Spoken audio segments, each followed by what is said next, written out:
السلام علیکم ورحمۃ اللہ وبرکاتہ ان الحمد للہ نحمده ونستعینه ونستغفره ونعوذ باللہ من شرور انفسنا ومن سیئات اعمالنا من يهده الله فلا مضل له ومن يضلل فلا هادي له واشهد ان لا اله الا الله وحده لا شريك له واشهد ان محمدا عبده ورسوله اما بعد فإن خير الحديث كتاب الله وخير الهدي هدي محمد صلى الله عليه وسلم وشر الأمور محدثاتها وكل محدثة بدعة وكل بدعة ضلالة وكل ضلالة في النار.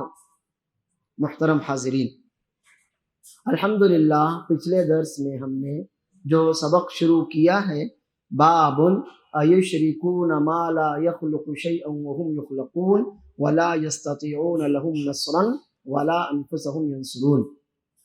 اس چیپٹر کا الگ سے کوئی عنوان، کوئی اس کی ہیڈنگ نہیں، سوائے یہ کہ اس میں شیخ الاسلام محمد بن عبد الوہاب رحمہ اللہ نے باب قول اللہ تعالی، اللہ تعالیٰ کا فرمان کہہ کر اسے ذکر کیا ہے. کون سی آیتیں ہیں جو ہم دیکھ چکے ہیں اس کے پہلے؟ باب قول اللہ تعالی ایشرکون ما لا یخلق شیئا وهم یخلقون، کیا یہ لوگ ایسی چیزوں کو اللہ کا شریک ٹھہراتے ہیں کہ جو کچھ پیدا تو کر نہیں سکتے بلکہ انہی کو خود پیدا کیا جاتا ہے، بنایا جاتا ہے، خود مخلوق ہے وہ، اور ان مخلوق کو یہ لوگ اللہ کا شریک بنا دیتے ہیں.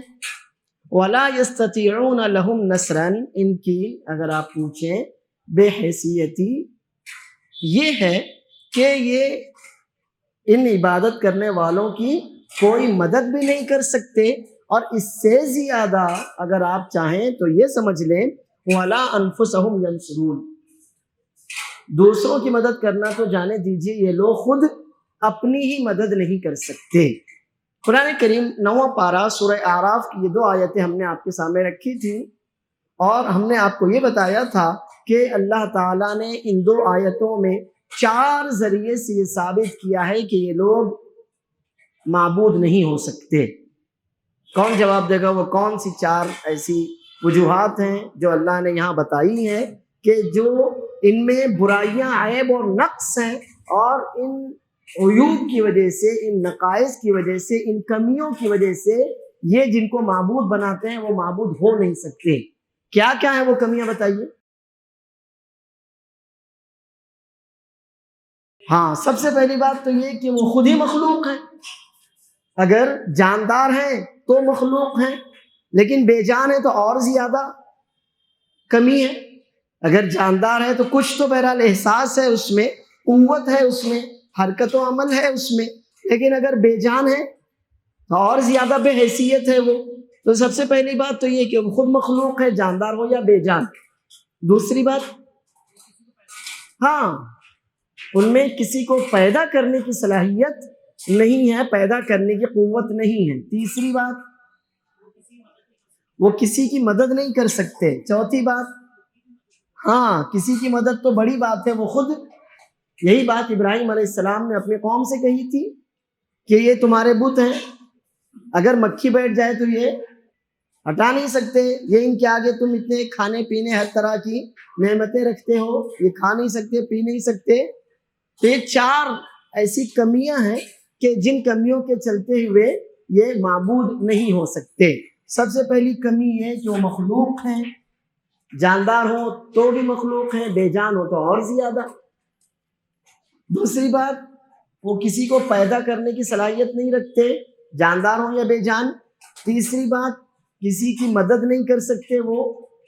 اور چوتھی بات، وہ خود اپنی بھی مدد نہیں کر سکتے. تو یہ 4 ایسی کمیاں ہیں کہ جن کمیوں کے چلتے تمہارے یہ جن کو تم نے معبود سمجھ رکھا ہے یہ معبود نہیں ہو سکتے، اللہ تعالیٰ کی برابری، نعوذ باللہ، اللہ کی برابری نہیں کر سکتے. یہ آیتیں ہم نے پڑھی. اس کے بعد پھر 22ویں پارے سورہ فاطر کی آیت تھی. کون سی آیت تھی؟ کسی کو یاد ہے؟ ان الذین تدعون من دونہ ما یملکون من قطمیر، بے شک اللہ کے علاوہ تم جن کو پکارتے ہو، جن سے دعا مانگتے ہو، جن کی عبادت کرتے ہو، ما یملکون من قطمیر، وہ تو قطمیر کے بھی مالک نہیں ہیں. قطمیر جیسی چیز، حقیر سی چیز کے بھی وہ اختیار رکھنے والے، ملکیت رکھنے والے مالک نہیں ہیں. اب یہ قطمیر کیا ہے؟ ہم نے آپ کو بتایا تھا کہ کھجور کی جو گٹھلی ہوتی ہے، کھجور کی گٹھلی کے اوپر ایک باریک سی جھلی ہوتی ہے، ہلکا سا ایک چھوٹا سا بیکار سا پردہ ہوتا ہے، جس کو ہم بیکار سمجھتے ہیں. اللہ نے اس میں کوئی نہ کوئی حکمت، کوئی نہ کوئی فائدہ، کوئی خاصیت رکھی ہوگی. تو حقیر سا پردہ، وہ بیکار سی جھلی جس کو ہم بیکار سمجھتے ہیں، تو اس کے بھی یہ مالک نہیں، اس کو بھی نہ بنا سکتے ہیں، نہ اس کی وہ ملکیت رکھتے ہیں، ان کا اختیار رکھتے ہیں. اب ایسے لوگوں کو تم نے معبود بنا رکھا ہے. ان تدعوہم لا يسمعوا دعاءکم، اگر تم ان کو پکارتے ہو تو تمہاری پکار نہیں سنتے، تم ان سے دعا مانگتے ہو تو تمہاری دعا نہیں سنتے. وَلَوْ سَمِعُوا، اگر تمہاری عقل کے اعتبار سے ہم مان بھی لیں کہ سن بھی لیں، مَسْتَجَابُوا لَكُمْ، تو ابھی تمہاری دعا وہ قبول نہیں کر سکتے. وَيَوْمَ الْقِيَامَةِ يَكْفُرُونَ بِشِرْكِكُمْ، قیامت کے دن تو معاملہ ہی الٹا ہو جائے گا، وہ تمہارے شرک کی نفی کریں گے. وہ کہیں گے اللہ ہم نے کب کہا تھا ان سے ہم کو شریک ٹھہراؤ. اللہ ان کو کھڑا کرے گا نا کٹگرے میں کہ تم نے کہا تھا کیا تم کو معبود بنانا، تو کیا کہیں گے؟ نہیں اللہ ہم نے ان سے کب کہا تھا، ہم کو تو معلوم بھی نہیں. عیسیٰ علیہ السلام کا معاملہ ایسا ہی ہوگا، اللہ ان کو کھڑا کرے گا، کہے گا عیسیٰ تم نے کہا تھا کیا؟ عیسیٰ علیہ السلام اللہ میں نے کب کہا تھا، ایسی بات میں کیسے کہہ سکتا ہوں. تو قیامت کے دن معاملہ الٹا ہو جائے گا، بلکہ یہ معبود ان عبادت گزاروں کی کیا ہو جائیں گے؟ دشمن بن جائیں گے کہ جو حق ہمارا نہیں تھا تم نے ہم کو دیا، تم نے اللہ پر ظلم کیا، اور تمہارے اس ظلم کی وجہ سے آج ہم بھی ملزموں کی صف میں کھڑے ہو گئے، اللہ نے ہم کو بھی کھڑا کر دیا، ہم سے بھی پوچھ تاچھ ہو رہی ہے تمہاری وجہ سے. جو حق ہمارا نہیں تھا تم نے ہم کو دیا، تم نے ہم پر بھی ظلم کیا اور اللہ پر بھی ظلم کیا. وَيَوْمَ الْقِيَامَةِ يَكْفُرُونَ بِشِرْكِكُمْ، قیامت کے دن تو معاملہ الٹا ہو جائے گا، یہ تمہارے شرک کی سیدھے سیدھے نفی کریں گے، تمہارے دشمن ہو جائیں گے. وَلَا يُنَبِّئُكَ مِثْلُ خَبِيرٍ، اللہ تم کو بتا رہا ہے، اللہ جیسی بات تم کو کوئی نہیں بتا سکتا. اس کے بعد پھر ایک حدیث نبی صلی اللہ علیہ وسلم کا جو واقعہ مختصر سا تھا، غزوہ احد کے موقع پر رسول اللہ صلی اللہ علیہ وسلم کے مبارک سر پر گہرا زخم لگ گیا تھا، آپ کا چہرہ زخمی ہو گیا تھا، اور آپ نے یقیناً سیرت میں پڑھا ہوگا کہ رسول اللہ صلی اللہ علیہ وسلم کے جو سامنے کے دانت ہیں وہ شہید ہو گئے تھے.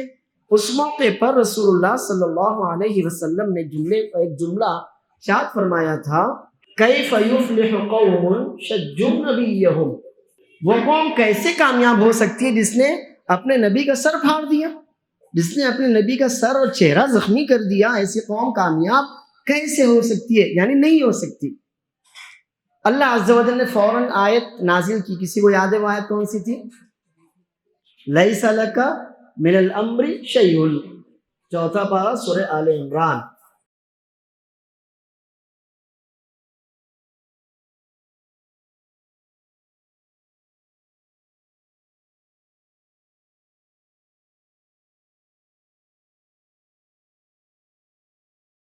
معاملہ کا اختیار آپ کو نہیں، کون کامیاب ہو سکتا ہے کون کامیاب نہیں ہو سکتا، ان باتوں کا اختیار اے نبی صلی اللہ علیہ وسلم آپ کو نہیں ہے. اس کے مالک کون ہے؟ اللہ عز و جل. کون کامیاب ہوگا کون ناکام ہوگا یہ فیصلہ کرنا اے نبی صلی اللہ علیہ وسلم آپ کا کام نہیں ہے. اللہ اگر چاہے تو ان لوگوں کو اب بھی ہدایت دے دے، لیس لک من الامر شیء او یتوب علیہم، اگر اللہ چاہے تو انہیں توبہ کی توفیق دے، ہدایت دے، ان کی توبہ قبول کر لے، او یعذبہم، یا اگر مناسب سمجھے تو پھر ان کو کفر پر موت دے اور عذاب دے. اللہ عز و جل نے نبی صلی اللہ علیہ وسلم کو فوراً ٹوکا اور کہا کہ کسی کی کامیابی یا کسی کی ناکامی یہ فیصلہ کرنا آپ کا کام نہیں ہے، لہٰذا آپ کی زبان سے ایسا کوئی جملہ نہ نکلے کہ جو اللہ عز و جل کے فیصلے سے ٹکرا سکتا ہو. یہاں تک الحمدللہ ہم پڑھ چکے ہیں. اب اس کے بعد آگے ہمارے سامنے کچھ حدیثیں ہیں سب سے پہلی حدیث صحیح بخاری کی روایت ہے، عبداللہ بن عمر رضی اللہ عنہما کہتے ہیں کہ انہوں نے رسول اللہ صلی اللہ علیہ وسلم کو فجر کی نماز کی آخری رکعت میں رکوع کے بعد یہ کہتے ہوئے سنا۔ میں حدیث آپ کے سامنے لکھتا ہوں۔ عبداللہ بن عمر رضی اللہ عنہما کہتے ہیں انہو سمع رسول اللہ صلی اللہ علیہ وسلم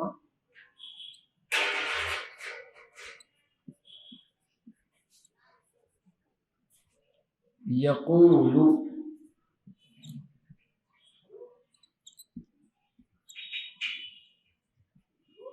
فی الرکعۃ الاخیرۃ من الفجر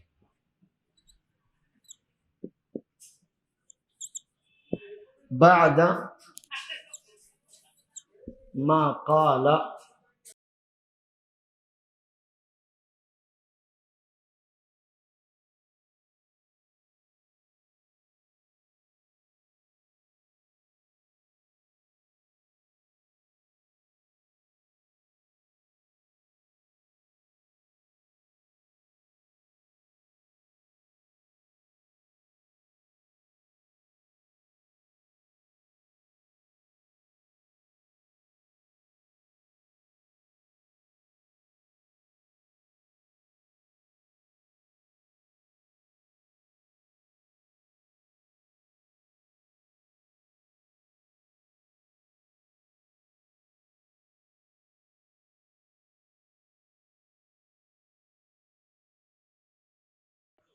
انہوں نے رسول اللہ صلی اللہ علیہ وسلم کو فرماتے ہوئے سنا، سمع رسول اللہ صلی اللہ علیہ وسلم یقول، عبداللہ بن عمر نے رسول اللہ صلی اللہ علیہ وسلم کو فرماتے ہوئے، دعا مانگتے ہوئے، کہتے ہوئے سنا۔ کب سنا؟ دھیان دیجئے، پھر رکعت الاخیرۃ، آخری رکعت میں، کب؟ من الفجر، کون سی نماز؟ فجر، فجر کی نماز کی آخری رکعت میں رسول اللہ صلی اللہ علیہ وسلم سے وہ یہ دعا سنتے تھے۔ کب؟ بعد ما قال سمع اللہ لمن حمدہ ربنا ولک الحمد، سمع اللہ لمن حمدہ ربنا ولک الحمد کب کہتا ہے آدمی؟ رکوع سے اٹھنے کے بعد۔ تو فجر کی نماز کی آخری یعنی دوسری رکعت میں رکوع سے اٹھنے کے بعد رسول اللہ صلی اللہ علیہ وسلم کو وہ یہ کہتے ہوئے سنتے تھے، اللہم لعن فلانا و فلانا، اے اللہ فلاں اور فلاں پر تیری لعنت ہو۔ لعنت اللہ کی رحمت سے دوری، اللہ کی رحمت سے دوری، اللہ تو فلاں اور فلاں کو اپنی رحمت سے دور کر دے، اللہ فلاں اور فلاں پر تو رحمت پھٹکار تیری ان پر ہو۔ اب حدیث میں باتیں تو بہت سی ہیں، ان پر دھیان دیجیے۔ ایک بات تو یہ ہے کہ جو قنوت نازلہ ہوتی ہے، یہ جو حدیث ہے یہ کون سی دعا کے بارے میں بیان کر رہی ہے؟ قنوت نازلہ۔ اس سے مراد کون سی دعا ہے؟ قنوت نازلہ۔ نازلہ یعنی آفت، مصیبت، نازلہ یعنی آفت، مصیبت، اور قنوت یعنی دعا، مصیبت کے وقت پڑھی جانے والی دعا۔ تو معلوم ہوا کہ مسلمانوں پر کوئی مصیبت آئے، کوئی حادثہ ہو جائے، کوئی بڑی آفت آ جائے تو یہ دعا پڑھی جائے گی۔ دعا بہت طویل ہے، اس میں یہاں پر اتنا ہی۔ کب پڑھی جائے گی؟ فجر کی دوسری رکعت میں۔ دوسری رکعت میں کہاں پر؟ رکوع سے اٹھنے کے بعد، رکوع سے اٹھنے کے بعد۔ سمع اللہ لمن حمدہ ربنا ولک الحمد۔ آپ اس سے زیادہ بھی دعا پڑھ سکتے ہیں، کئی دعائیں ہیں، اللہم ربنا ولک الحمد حمدا کثیرا طیبا مبارکا فیہ، ربنا ولک الحمد لا مانع لما اعطیت ولا معطی لما منعت ولا ينفع ذا الجد منک الجد۔ کئی طرح کی دعائیں رسول اللہ صلی اللہ علیہ وسلم سے رکوع میں بھی، رکوع کے بعد بھی، سجدے میں بھی ثابت ہیں۔ جو دعا آپ کو یاد ہو وہ پڑھیں۔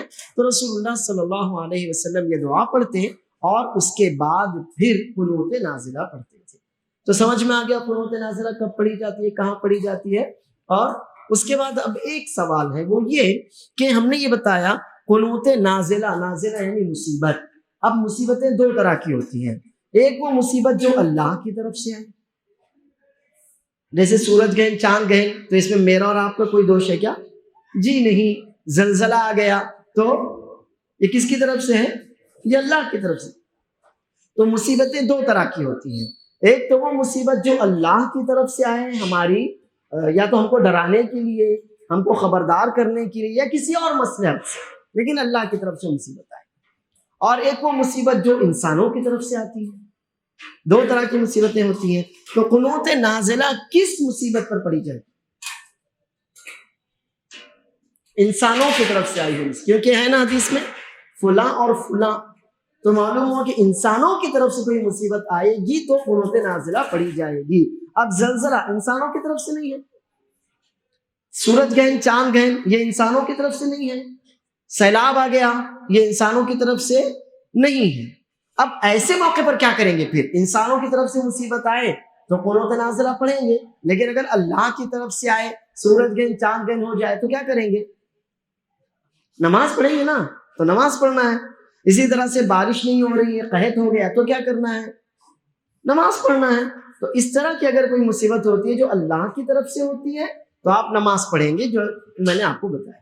اور وہ مصیبت جو انسانوں کی طرف سے آتی ہے تو اس کے لیے دعائیں ہیں، اسباب اختیار کرنا ہے، کئی چیزیں ہیں، اور ان میں سے ایک یہ بھی ہے، کیا ہے؟ قنوت نازلہ آپ کو پڑھنا ہے۔ قنوت نازلہ فجر کی دوسری رکعت میں رکوع کی دعائیں پڑھ، رکوع سے اٹھ کر سمع اللہ لمن حمدہ اللہم ربنا ولک الحمد کہنے کے بعد قنوت نازلہ پڑھی جائے گی۔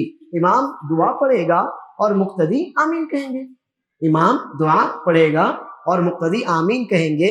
اور یہ قنوت نازلہ مصیبت کے وقت پڑھی جانے والی جو دعا ہے یہ اس وقت پڑھی جائے گی جب مصیبت عام مسلمانوں پر غیروں کی طرف سے ایسی کوئی مصیبت آ جائے۔ جیسے آپ نے سنا ہوگا رسول اللہ صلی اللہ علیہ وسلم کے پاس کچھ لوگ بظاہر مسلمان بن کر آئے اور کہا کہ اللہ کے رسول صلی اللہ علیہ وسلم ہمارے قبیلے سب مسلمان ہو گئے مگر ہمارے پاس کوئی سمجھانے والا سکھانے والا نہیں ہے، تو آپ اپنے اچھے سمجھدار پڑھے لکھے جو آپ کے پاس کے علم رکھنے والے آپ کے ساتھی ہوں گے ان کو بھیجیے تاکہ وہ ہمارے قبیلے ہیں، بہت لوگ ہیں، ان کو سمجھا سکیں، دین سکھا سکیں۔ تو رسول اللہ صلی اللہ علیہ وسلم نے 70 صحابہ کرام کو بھیجے، انہوں نے سب کو شہید کر دیا۔ تو ایسے جو حادثات ہوئے ایسے مواقع پر رسول اللہ صلی اللہ علیہ وسلم نے قنوت نازلہ پڑھی ہے۔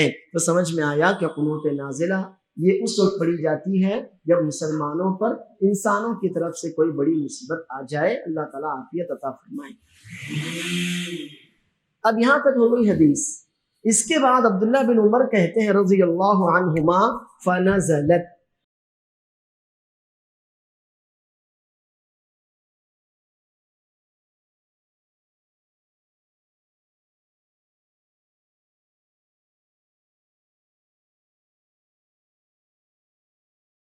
فنزلت لیس لک من الامر شیء،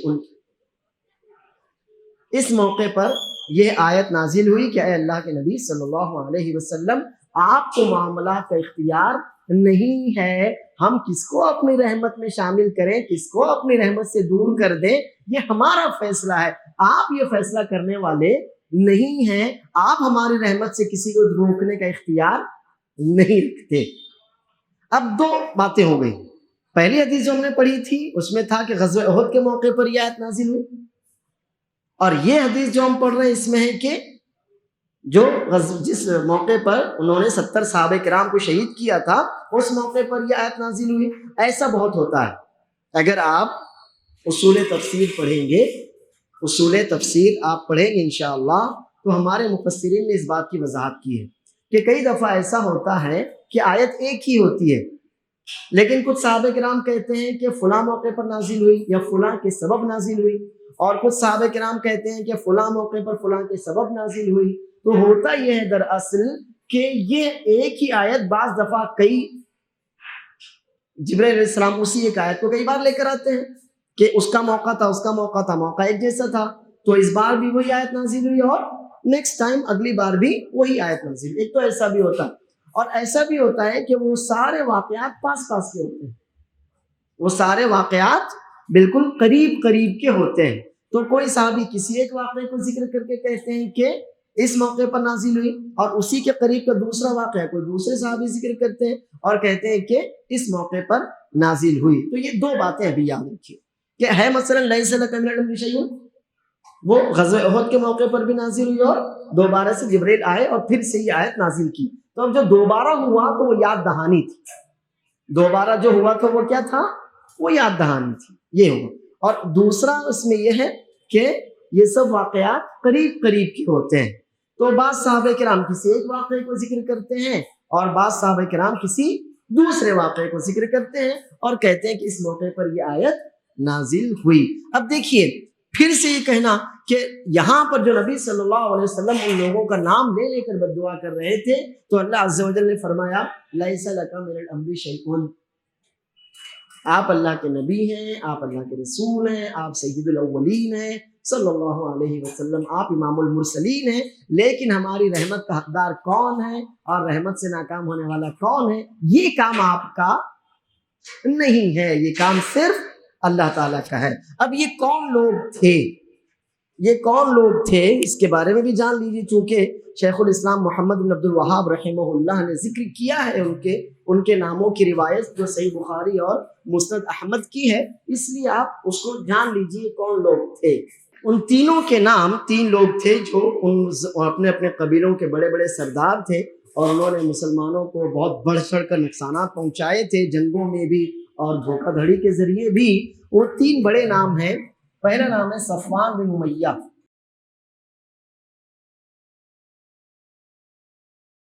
دوسرا نام ہے سہیل بن عمرو،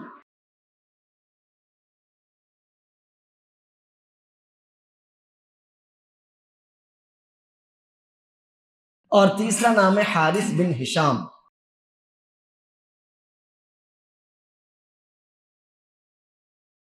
انہوں نے جی توڑ کر مسلمانوں کو تکلیف پہنچائی تھی. تو رسول اللہ صلی اللہ علیہ وسلم نے قنوت نازلہ میں ان کا نام لے لے کر ان کے لیے بد دعائیں کی. تو اللہ عز و جل نے آیت کیا نازل فرمائی؟ لیس لک من الامر شیء، آپ کے ہاتھوں میں اختیارات نہیں ہیں. معاملات کے اختیار، ہدایت اور گمراہی کا اختیار صرف اللہ عز و جل کو ہے. کون ہماری رحمت کا مستحق ہوگا اللہ بہتر جانتا ہے، کون اللہ کی رحمت سے مایوس ہوگا وہ بھی اللہ بہتر جانتا ہے. تو یہ صفوان بن امیہ ہیں، یہ سہیل بن عمرو ہیں، حارث بن ہشام ہیں رضی اللہ عنہ. کیا سمجھے آپ؟ تینوں صحبت کے شرف سے اللہ نے تینوں کو نواز دیا. تینوں مسلمان ہوئے اور ان تینوں کے مسلمان ہونے سے ان کے پورے قبیلے مسلمان ہوئے. آپ کو نہیں معلوم؟ اللہ نے اپنے رسول صلی اللہ علیہ وسلم کو اگر روکا، اگر ٹوکا، تو اس میں ہمارے اور آپ کے لیے بھی کوئی نصیحت ہے. ہمارے اور آپ کے لیے بھی کوئی نصیحت ہے. آپ کسی کی بھی جنت اور جہنم کا سرٹیفکیٹ مت بانٹیے. آپ کسی کو بھی جنت اور جہنم کا سرٹیفکیٹ مت بانٹیے سوائے یہ کہ کسی کا کفر پر شرک پر مرنا واضح ہو. مثلا ابو جہل ہے، ابو لہب ہے، فرعون ہے، ایسے لوگ ہیں تو ٹھیک ہے. لیکن کوئی آدمی حیات ہے، آپ کو نہیں معلوم کل کو اللہ عز و جل اس کے ساتھ کیا معاملہ کرتا ہے. اللہ کے رسول صلی اللہ علیہ وسلم فرماتے ہیں ان قلوب بنی آدم کلھا بین اصبعین من اصابع الرحمن، تمام انسانوں کے دل اللہ عز و جل کی دو انگلیوں کے درمیان. یقلبھا کیف یشاء، اللہ جیسے چاہتا ہے پھیر دیتا ہے. اسی لیے ہم کو دعا سکھائی گئی، وہ دعا پڑھنا چاہیے. کیا ہے وہ دعا؟ یا مقلب القلوب ثبت قلبی علی دینک، اے اللہ، اے دلوں کے پھیرنے والے، تو میرے دل کو اپنے دین پر ثابت رکھ. اب آپ دیکھیے یہ ایسے لوگ تھے کہ رسول اللہ صلی اللہ علیہ وسلم کیا کر رہے تھے ان کے لیے؟ بد دعا. کب کر رہے تھے؟ نمازوں میں. صحیح ہے نا؟ لیکن کیا ہوا پھر ان کا انجام؟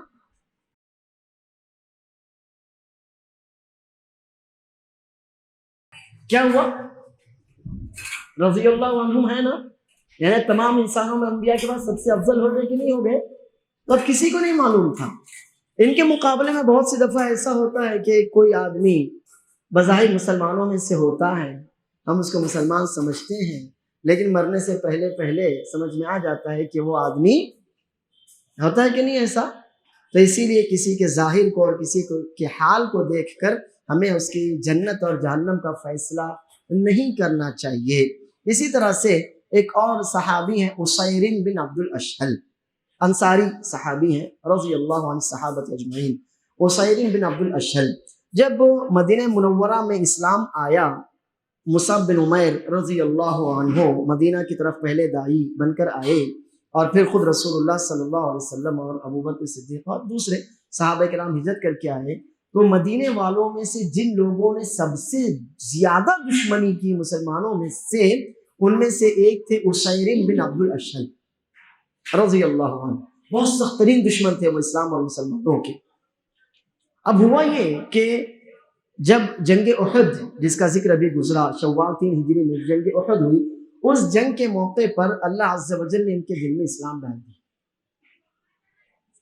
ہوا آواز لگائی گئی، ندا لگائی گئی، منادی نے اعلان کیا کہ کافروں کے مقابلے کے لیے تیار ہو جاؤ، تو یہ بھی چپ چاپ اٹھے، کسی سے ذکر نہیں کیا، حتیٰ کہ رسول اللہ صلی اللہ علیہ وسلم سے بھی ذکر نہیں کیا، چپ چاپ اٹھے، اپنے ہتھیار لیے جنگ میں شریک ہوئے اور شہید ہو گئے۔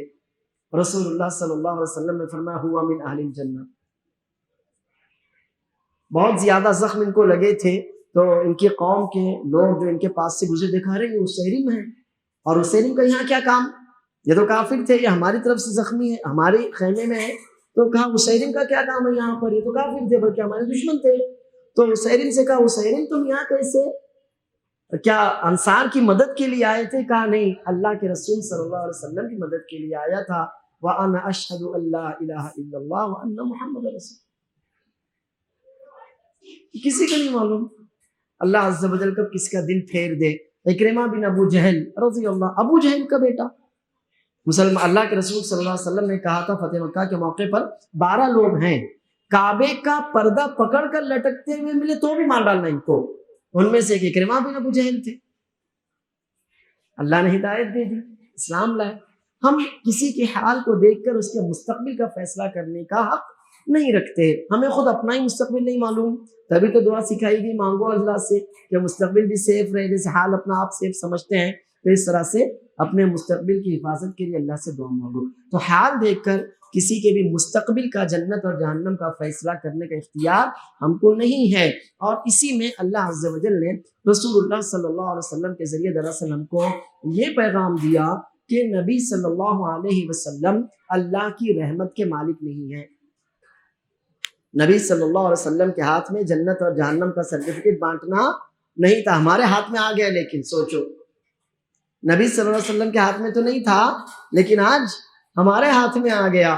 میں فلاں فرقے سے ہوں تو ہم سب جنتی ہیں، آپ لوگ نہیں ہیں، وہ فلاں فرقے سے ہے تو وہ سب، ہم سب کیا کرنے لگے آج کل؟ سرٹیفکیٹ بانٹنے لگے ہم، تم ہمارے گروہ کے ہو تو جنتی ہو، تم ہمارے گروہ کے نہیں ہو۔ ایسا نہیں ہے بھائی، اپنے اندر تھوڑی سی اسلام اور مسلمانوں کے لیے کشادگی پیدا کیجئے۔ حق پہنچانا کام آپ کا ہے، لوگوں کو سرٹیفکیٹ بانٹتے پھرنا آپ کا کام نہیں ہے۔ آپ کو نہیں معلوم خود آپ کا انجام کیا ہونے والا ہے۔ ہم اور آپ اپنی فکر کریں اور دوسروں کے معاملات اللہ کے حوالے کریں، دوسروں کے معاملات اللہ کے حوالے کریں۔ اللہ کے رسول صلی اللہ علیہ وسلم فرماتے ہیں، صحیح بخاری کی روایت ہے کہ بنو اسرائیل کا ایک بہت ہی زیادہ نیک آدمی تھا، عبادت گزار تھا، اس کا ایک دوست تھا، وہ نیک نہیں تھا، وہ بڑا گناہ گار تھا۔ تو یہ اپنے دوست کو جب گناہ کرتے دیکھتا تو ہمیشہ اس کو ٹوکتا تھا، کہتا تھا گناہ نہ کر، گناہ نہ۔ وہ کہتا کہ میرا اور اللہ کا معاملہ ہے، اللہ مجھے معاف کر سکتا ہے، اللہ مجھے معاف کر دے گا، اللہ مجھے معاف کر دے گا۔ ایک دن اس نیک آدمی کو بہت غصہ آیا اور اس نے کہا اللہ کی قسم اللہ تجھے معاف نہیں کرے گا۔ اللہ ناراض ہوا اور کہا تو میرے اوپر قسم کھانے والا کون ہوتا ہے؟ میں نے اسے معاف کیا، تیرے اعمال برباد کیے۔ تو انسان کسی کو بھی سرٹیفکیٹ نہ دے، اللہ کس پر رحم کرے گا، اللہ کس پر رحم نہیں کرے گا۔ اللہ تعالیٰ نے آپ کو داروغہ بنایا، داروغہ جی بولو، ایسا تو نہیں ہے نا، آپ نہ دین کے داروغہ ہیں نہ اللہ عز و جل کی طرف سے آپ داروغہ ہیں۔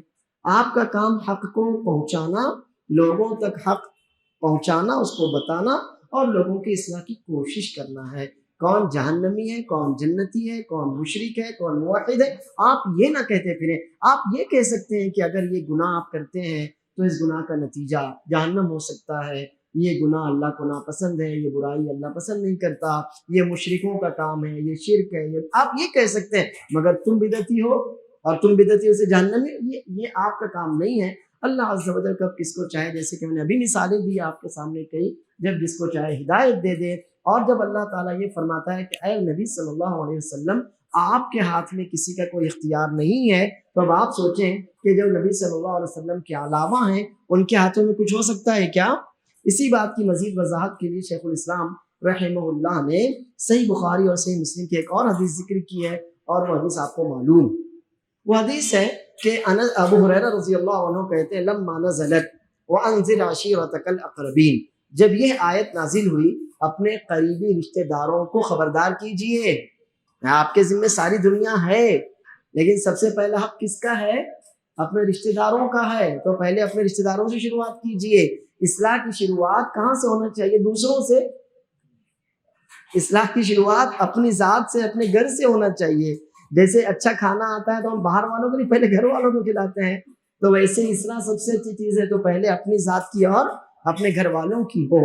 اللہ عز و جل نے 19ویں پارے سورۃ الشعراء میں جب یہ آیت نازل کی وَأَنذِرْ عَشِيرَتَكَ الْأَقْرَبِينَ، آپ اپنے قریبی رشتہ داروں کو خبردار کیجئے، ان کو شرک سے اور اللہ کی نافرمانی سے، برے انجام سے آپ ڈرائیے ان کو۔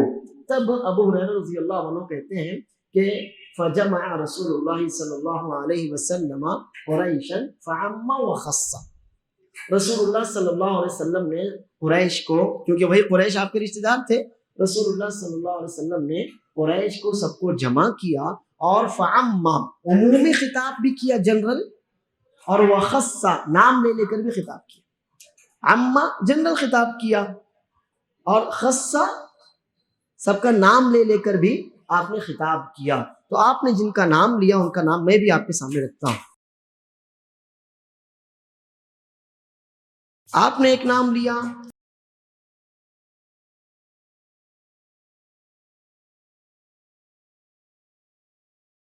یا بنی عبد مناف، رسول اللہ صلی اللہ علیہ وسلم کے پردادا، اب اس پردادا کے جتنے بھی بچے ہیں وہ سب آپ کے خاندان کے ہوئے۔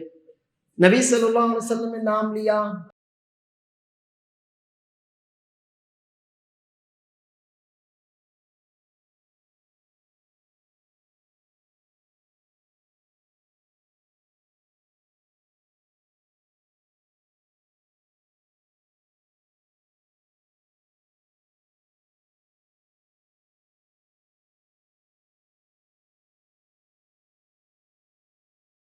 یا عباس ابن عبد المطلب، عبد المطلب کے بیٹے عباس، کون ہیں یہ؟ رسول اللہ صلی اللہ علیہ وسلم کے چچا ہیں، آپ نے ان کا نام لیا۔ پھر اس کے بعد آپ نے نام لیا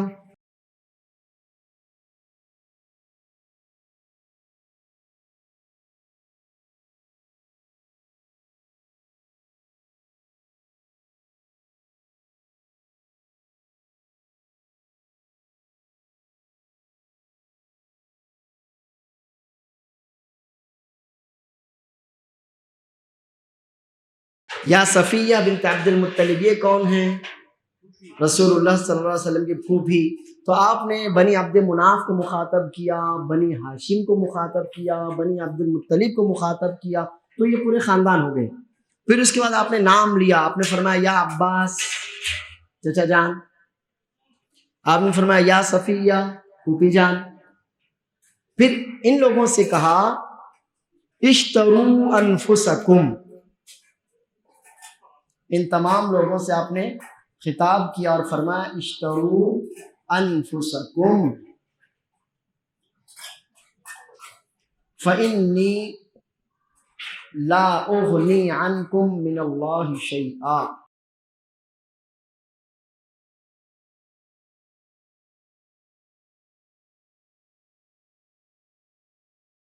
اپنے آپ کو خرید لو، یعنی اپنے آپ کو جہنم سے آزاد کرانے کے لیے جو قیمت چاہیے وہ دے دو، یعنی وہ توحید، جہنم سے آزاد کرانے کی جو اصل قیمت ہے وہ توحید ہے. تو اپنے آپ کو خرید لو، یعنی جہنم سے آزاد کرا لو. فَإِنِّي لَا أُغْنِي عَنْكُم مِّنَ اللَّهِ شَيْئًا، اللہ تعالیٰ کے یہاں میں تمہارے کسی کام نہیں آؤں گا. اللہ تعالیٰ کے یہاں میں تمہارے شیئاً کچھ بھی، اللہ تعالیٰ کے یہاں میں تمہارے کسی بھی کام نہیں آؤں گا، کچھ کام نہیں آ سکوں گا.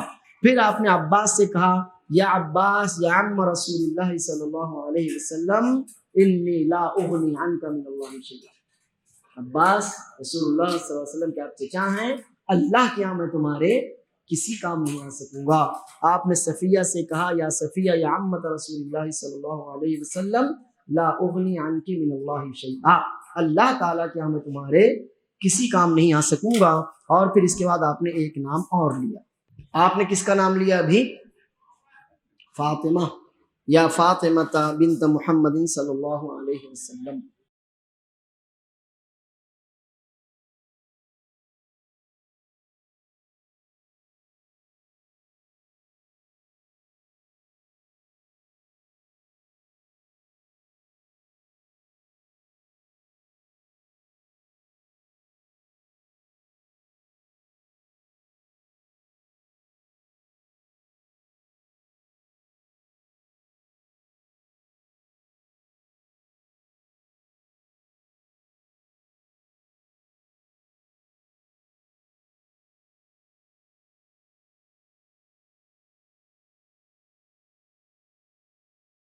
یا فاطمہ بنت محمد صلی اللہ علیہ وسلم، اے فاطمہ بنت محمد، سلینی من مالی ما شئتی، جہاں تک میرا مال ہے اس میں سے جو چاہو مجھ سے لے لو، جو چاہو مانگو. دنیا کا جو مال ہے، دنیا کی جو کچھ میری حیثیت ہے، اس میں سے جو چاہو تم مانگ لو، میں تم کو دے بھی دوں. لیکن مسئلہ آخرت کا ہے، فَإِنِّي لَا أُغْنِي عَنْكِ مِنَ اللَّهِ شَيْئًا. جہاں اللہ عز و جل کا معاملہ آ جائے گا تو اللہ کے یہاں پر میں تمہارے کسی بھی کام نہیں آ سکوں گا. اور ہم تو دامن پکڑ کر لٹک جائیں گے. وہ اپنی بیٹی ہی کے کسی کام نہ آ سکے، اور ہم کیا کرنے والے ہیں؟ کیا کہہ رہے ہیں رسول اللہ صلی اللہ علیہ وسلم فاطمہ سے کہ میں فاطمہ تمہارے کسی کام آنے والا نہیں ہوں. اور ہم کیا کرتے ہیں؟ بس دامن پکڑ لیں گے. فاطمہ کے کسی کام نہ آئیں، بیٹی کے کام نہ آئے باپ، اور دوسروں کے کام آئے گا، ایسا کیسے ہو سکتا ہے؟ اس موقع پر مناظرہ سمجھتے آپ لوگ؟ یعنی دو لوگ، دو گروہ جمع ہوتے ہیں اور کسی ایک مسئلے کا فیصلہ کرنے کے لیے اپنی اپنی دلیلیں اور ثبوت پیش کرتے ہیں. تو اسلام اور مسلمانوں کی طرف سے مناظرہ کرنے والوں میں بہت سے جو چند مشہور نام ہیں، ان میں سے ایک نام ہے ثناء اللہ امرتسری رحمہ اللہ. ہمارے بڑے علماء میں سے ہیں. آزادی کے موقع پر امرتسر میں ان کا بہت بڑا پریس تھا، وہ جلا دیا گیا تھا. پھر یہ ہجرت کر کے پاکستان گئے، وہاں ان کی وفات ہوئی. ثناء اللہ امرتسری رحمہ اللہ کی تفسیر بھی ہے، تفسیر ثنائی آپ نے سنی ہوگی، دیکھی ہوگی، اس کو پڑھا بھی ہوگا. تفسیر ثنائی کے فتاوا بھی ہے ماشاءاللہ، فتاوا ثنائیہ کے نام سے. یہ بڑے مناظرین میں سے تھے، اور ان کے مناظرے عیسائیوں سے، کرسچن، اسی طرح سے برہمنوں سے، مرتدین سے، قادیانیوں سے، ان تمام بڑے بڑے جو نام ہیں ان سے ان کی کافی مشہور مناظرے ہیں. اللہ ان سے راضی ہو. ان کا ایک مناظرہ ہوا کرسچن کے ساتھ. اب مسئلہ یہ تھا کہ یہ مسلمانوں کا چہرہ تھے. دیکھیے ایک بات یاد رکھیے، کافر ہم کو اہل حدیث تبلیغی نہیں سمجھتا، وہ ہم کو مسلمان سمجھتا. صحیح ہے نا؟ بس مسلمان. تو اب یہ مسلمانوں کا چہرہ تھے. تو ایسا بھی ہوا بعض دفعہ کہ ان کو مسلمانوں کی نمائندگی کرنی پڑی، یعنی یہ مسلمانوں کی طرف سے ریپریزنٹیٹیو بن کے گئے. اہل حدیث تبلیغ وغیرہ کا مسئلہ نہیں تھا، وہاں مسئلہ تھا مسلمانوں اور غیر مسلمین کا. تو ایک بار یہ مسئلہ آ گیا کہ جیسے کہ ابھی یہ شیعہ لوگ کیا خرافات کرتے ہیں، تو کافر یہ تھوڑی کہتے ہیں کہ شیعہ کر رہے ہیں، وہ تو مسلمانوں کی طرف ڈال دیتے نا اس کو. تو اب ایک مسئلہ آ گیا کہ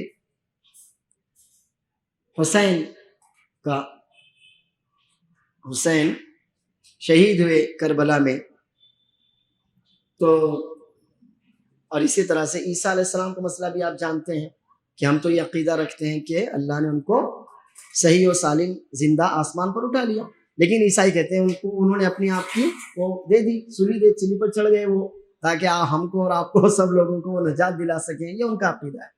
اچھا، اب مسئلہ یہ ہوا کہ حسین رضی اللہ عنہ کی شہادت پر مسئلہ آ گیا، تو بات یہ اٹھی کہ آپ کے نانا یعنی حسین رضی اللہ عنہ کے نانا جن کے ہاتھ میں سب ہے وہ اپنے نواسے کو نہ بچا سکے۔ حسین کو جب لوگ شہید کر رہے تھے، یہ شیعہ، یہ کربلائی شیعہ جب شہید کر رہے تھے حسین کو، تو اس وقت آپ کے نانا ان کو کیوں نہ بچا سکے؟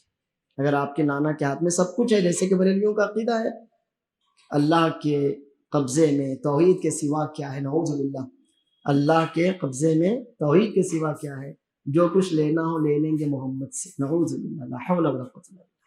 تو اب اتنی بڑی بات تھی تو کہا کہ حسین کو شہید کیا گیا اور تو ان کے نانا ان کو نہ بچا سکے، ایسا کیوں ہوا؟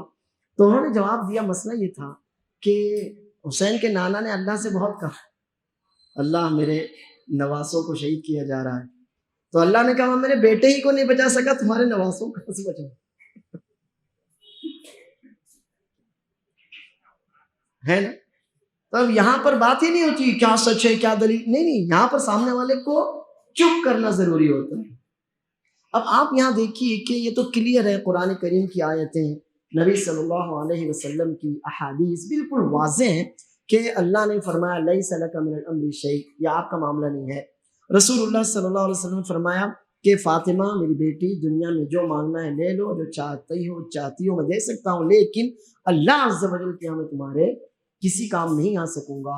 اس سے معلوم ہوا کہ رسول اللہ صلی اللہ علیہ وسلم قیامت کے دن کسی کافر کسی مشرک کے کام نہیں آ سکیں گے۔ رسول اللہ صلی اللہ علیہ وسلم قیامت کے دن کسی کافر اور کسی مشرک کے کام نہیں آ سکیں گے۔ اور 3 مواقع ایسے ہیں جہاں کوئی کسی کو نہیں پہچانے گا، باپ بیٹے سے، بیوی شوہر سے، ماں بچے سے، سب ایک دوسرے سے بھاگیں گے۔ ایک تو جس وقت اعمال تولے جا رہے ہوں گے، نہ جانے کون مجھ سے نیکی مانگ لے، دوسرے جب نامہ اعمال دیے جا رہے ہوں گے، اور تیسرے جب پل صراط پار کرنے کا مرحلہ ہوگا۔ عائشہ رضی اللہ عنہا نے پوچھا اللہ کے رسول صلی اللہ علیہ وسلم کیا قیامت کے دن آپ ہمیں پہچانیں گے؟ تو رسول اللہ صلی اللہ علیہ وسلم فرمایا 3 مواقع ایسے ہوں گے جہاں کوئی کسی کو نہیں پہچانے گا، جب نیکیاں برائیاں تولی جا رہی ہوں گی، جب نامہ اعمال داہنے اور بائیں ہاتھ میں دیے جا رہے ہوں گے، اور جب پل صراط پار کرنے کا مرحلہ ہوگا تو کوئی کسی کو نہیں پہچانے گا، کوئی کسی کے کچھ کام نہیں آئے گا۔ تو اس حدیث پر یہ چیپٹر پورا ہوتا ہے، اور اس کے ذریعے سے ہم کو شیخ الاسلام محمد بن عبد الوہاب رحمہ اللہ نے یہ بتایا کہ اللہ کے علاوہ کوئی کسی چیز کا مالک نہیں ہے، نہ دنیا میں وہ آپ کے کام آ سکتے ہیں، وہ دنیا میں آپ کے لیے کسی کام کا ذریعہ اور سبب بن سکتے ہیں، بس اس کے علاوہ اور ان کی حیثیت نہیں ہے۔ اور رہا مسئلہ آخرت کا، تو وہاں پر کوئی ذریعہ اور کوئی سبب بھی نہیں ہوگا سوائے انسان کے اپنے عقیدے اور عمل کے۔ وباللہ التوفیق، وصلی اللہ وسلم وبارک علی نبینا محمد۔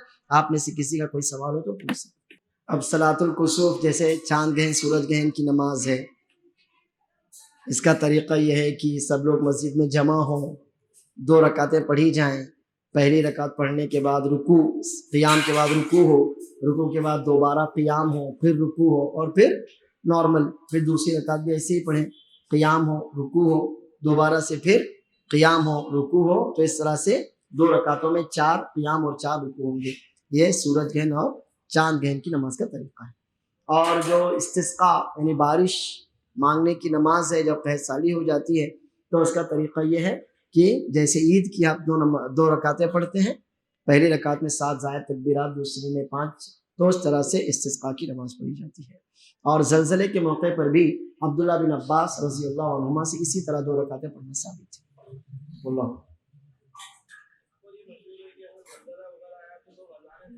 اچھا، نہیں، اذانوں کو ثبوت نہیں ملتا، اذان کا ثبوت نہیں ملتا۔ یہ سچ ہے کہ اذان سن کر شیطان بھاگتا ہے، لیکن اس طرح کی مصیبتیں جب اللہ کی طرف سے، اس میں شیطان کا کیا لینا دینا؟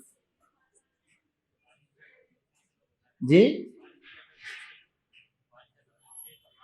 بارش اگر زور سے آئے، طوفان آ جائے، نہیں، اذانوں پہ ثبوت نہیں ملتا۔ سیلاب اگر ہو جائے، رسول اللہ صلی اللہ علیہ وسلم خطبہ دے رہے تھے، ایک صحابی آئے اور کہا اللہ کے رسول صلی اللہ علیہ وسلم قحط سالی اتنی زیادہ ہو گئی ہے کہ ہمارے گھر والے، ہم لوگ، ہمارے جانور سب پیاسے مر رہے ہیں، ساری کھیتیاں سوکھ گئیں، ندی نالے سب سوکھ گئے، زمین کا پانی سوکھ گیا، اللہ سے دعا کیجیے بارش برسائے۔ آسمان پر تیز سورج چمک رہا تھا، صحابہ کرام سخت دھوپ میں مسجد میں آئے تھے، رسول اللہ صلی اللہ علیہ وسلم نے دعا کی اللہ بارش برسا۔ ابھی نماز بھی نہیں ہوئی تھی کہ تیز بارش برسنے لگی۔ انس رضی اللہ عنہ کہتے ہیں 8 دنوں تک لگاتار بارش ہی برستی رہی۔ پھر وہی صحابی جمعہ کے دن اسی موقع پر آئے، رسول اللہ صلی اللہ علیہ وسلم خطبہ دے رہے تھے، انہوں نے کہا اللہ سے دعا کیجیے بارش رک جائے، اب تو بہت ہی زیادہ بارش ہو گئی، آنا جانا مشکل ہو گیا، گھروں سے نکلنا مشکل ہو گیا۔ تو اللہ کے رسول صلی اللہ علیہ وسلم نے دعا کی اللہ ندیوں میں، نالوں میں، درختوں، پودوں، جنگلوں، پہاڑوں میں ایسی جگہوں پر پانی برسا جہاں ضرورت ہو وہاں برسا۔ تو ایسی دعا کی جا سکتی ہے، لیکن یہ ہے کہ اذان دینا تو میں نہیں سمجھتا اس کا کوئی شرعی ثبوت ملتا ہو، واللہ اعلم۔ کیا قنوت نازلہ فجر کی سنت میں بھی پڑھی جا سکتی ہے؟ رسول اللہ صلی اللہ علیہ وسلم تو فجر کی فرض میں پڑھتے تھے، جو سنت سے ثابت ہے وہی کرنا چاہیے، واللہ اعلم۔ ٹھیک ہے، اجازت دیجیے، انشاءاللہ اگلے ہفتے اللہ نے چاہا تو ملاقات ہوگی۔ السلام علیکم ورحمۃ اللہ وبرکاتہ۔